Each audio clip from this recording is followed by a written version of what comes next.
Para saudara dan saudari yang Tuhan cintai, selamat pagi dan selamat bertemu lagi dalam Renungan Harian edisi hari Senin tanggal 28 September 2020. Mengawali hari yang baru ini, mari kita hendak mengawalinya dengan mendengar dan merenungkan sabda Tuhan. Marilah sebelum mendengar dan merenungkan sabda Tuhan, kita berdoa. Dalam nama Bapa dan Putra dan Roh Kudus, amin. Allah Bapa kami yang Maha Kudus, terpujilah namamu, karena Engkau telah memberi kami nafas kehidupan dan tempat tinggal berkat sabda Putramu terkasih. Kami mohon semoga telinga kami tetap terbuka agar dapat mendengarkan segala sabdamu. Bersabdalah ya Tuhan, kami siap untuk mendengarkan. Semoga sabdamu yang hendak kami dengar dan kami renungkan untuk mengawali hari yang baru ini sungguh semakin menjiwai seluruh kehidupan kami. Terpujilah Engkau Bapa, Putra dan Roh Kudus, kini dan sepanjang segala masa. Amin. Para saudara dan saudari yang Tuhan cintai, sabda Tuhan yang hendak kita dengar dan kita renungkan bersama untuk mengawali hari yang baru ini diambil dari Injil Lukas pasal 9 ayat 46 sampai 50. Tuhan sertamu. Inilah Injil Tuhan kita Yesus Kristus menurut Santo Lukas. Sekali peristiwa, timbullah pertengkaran di antara para murid Yesus tentang siapakah yang terbesar di antara mereka. Tetapi Yesus mengetahui pikiran mereka. Karena itu, ia mengambil seorang anak kecil dan menempatkannya di sampingnya. Lalu ia berkata kepada mereka, "Barang siapa menerima anak ini demi namaku, dia menerima aku. Dan barang siapa menerima aku, menerima dia yang mengutus aku. Sebab yang terkecil di antara kalian, dialah yang terbesar." Pada kesempatan lain, Yohanes berkata, "Guru, kami lihat seseorang mengusir setan demi namamu, dan kami telah mencegahnya karena ia bukan pengikut kita." Tetapi Yesus menjawab, "Jangan kalian cegah, sebab barang siapa tidak melawan kalian, dia memihak kalian." Demikianlah Injil Tuhan.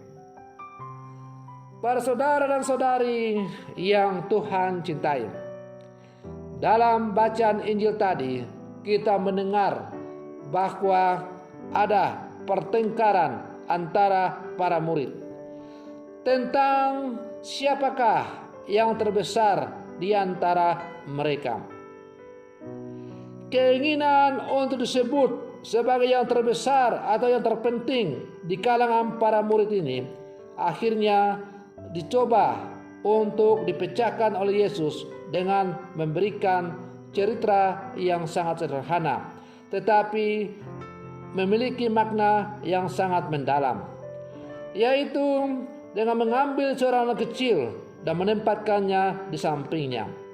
Lalu Yesus kemudian mengatakan, "Barang siapa menyambut anak kecil ini di dalam namaku, ia menyambut aku. Dan barang siapa yang menyambut aku, menyambut dia yang telah mengutus aku. Sebab yang terkecil di antara kalian, dialah yang terbesar di dalam kerajaan surga." Para saudara dan saudari yang Tuhan cintai, kita juga masih ingat cerita ketika Yesus sedang mau memberkati anak-anak. Orang-orang tua membawa anak-anaknya untuk diberkati oleh Yesus, tetapi para murid menghalang-halanginya. Tetapi Yesus berkata, "Jangan menghalang-halangi mereka, karena merekalah yang mempunyai kerajaan surga. Pertanyaannya sekarang adalah, mengapa Yesus selalu mengajak kita untuk selalu bersikap seperti seorang anak kecil? Karena itu, dalam renungan kita hari ini, kita akan mencoba melihat atau menyoroti spiritualitas dari anak-anak. Apa kelebihan dari anak-anak yang bisa kita teladani? Yang pertama, anak-anak kecil ketika bermain memang bisa bertengkar. Namun mereka tak lama kemudian akan bermain lagi, berlari bersama dan tertawa bersama. Anak-anak tidak pernah membawa beban di dalam hidup mereka. Mereka akan dengan mudah saling mengampuni. Berbeda dengan orang dewasa mempunyai kebiasaan kalau sudah disakiti, maka akan terus disimpan, bahkan dibawa mati, sulit untuk mengampuni. Maka kalau kemudian Yesus mengajak kita untuk mencontoh teladan dari anak kecil, artinya kita hendaknya seperti anak kecil, tidak pernah menyimpan dendam. Kita bisa saja bertengkar karena sesuatu hal, tetapi hendaklah kita cepat untuk saling mengampuni. Kelebihan kedua dari anak-anak adalah bahwa anak-anak tidak punya prasangka dalam hidup mereka. Mereka punya paham baik tentang teman-temannya, yang penting bisa bermain bersama. Maka bagaimana dengan kita orang dewasa? Kecenderungan orang dewasa adalah dengan pikirannya yang komplikasi, kita suka berpikir terlalu rumit tentang orang lain dan gampang sekali punya prasangka tertentu terhadap orang lain. Inilah penghambat kita dalam relasi dengan sesama. Maka kalau kita diajak oleh Yesus untuk meneladani anak kecil, berarti hendaklah kita seperti anak kecil, selalu bersikap polos, tidak memiliki prasangka buruk terhadap teman-temannya, dan ia bisa bermain atau bergaul dengan siapa saja tanpa pandang bulu. Yang ketiga, bahwa sebagaimana seorang anak kecil itu, dia adalah orang yang tidak berdaya. Dia selalu menggantungkan seluruh hidupnya, harapannya kepada orang tuanya atau orang dewasa. Maka hendaklah kita juga seperti seorang anak kecil. Kita menggantungkan seluruh hidup kita kepada Bapa kita, ialah Allah itu sendiri. Tanpa Allah, tanpa Tuhan, kita tidak dapat berbuat apa-apa. Di luar Allah, di luar Yesus, kita tidak bisa melakukan apa-apa. Oleh karena itu, seluruh hidup kita yang kita miliki, apapun yang kita miliki, itu semua ada oleh karena belas kasih Allah semata-mata.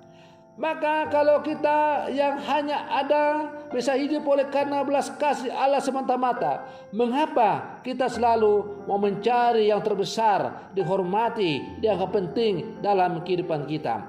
Karena siapapun kita, apapun status kita, apapun jabatan kita, pada akhirnya kita memiliki nilai yang satu dan sama di hadapan Tuhan. Yang menentukan kita di hadapan Tuhan bukanlah soal berapa kekayaan saya, apa jabatan saya, apakah saya seorang pejabat atau tidak, apakah saya mempunyai pengaruh atau tidak, tetapi bagaimana saya hidup di hadapan Tuhan. Apakah saya hidup sesuai dengan apa yang diajarkan oleh Tuhan? Para saudara dan saudari yang Tuhan cintai, maka marilah dalam seluruh kehidupan kita terus berjuang menggantungkan seluruh kehidupan kita kepada Allah. Karena tanpa Allah kita tidak mungkin bisa berbuat apa-apa. Seperti seorang anak kecil yang menggantungkan seluruh hidupnya kepada orang dewasa, orang tuanya, maka mari kita juga menggantungkan seluruh hidup kita kepada Allah dan membiarkan kehendak Allah saja yang terjadi dalam seluruh kehidupan kita. Semoga permenungan saya ini untuk mengawali hari yang baru ini semakin menghantar kita untuk menjadi murid-murid Yesus yang hidup di zaman sekarang. Semoga demikian. Selamat pagi. Tuhan Yesus memberkati.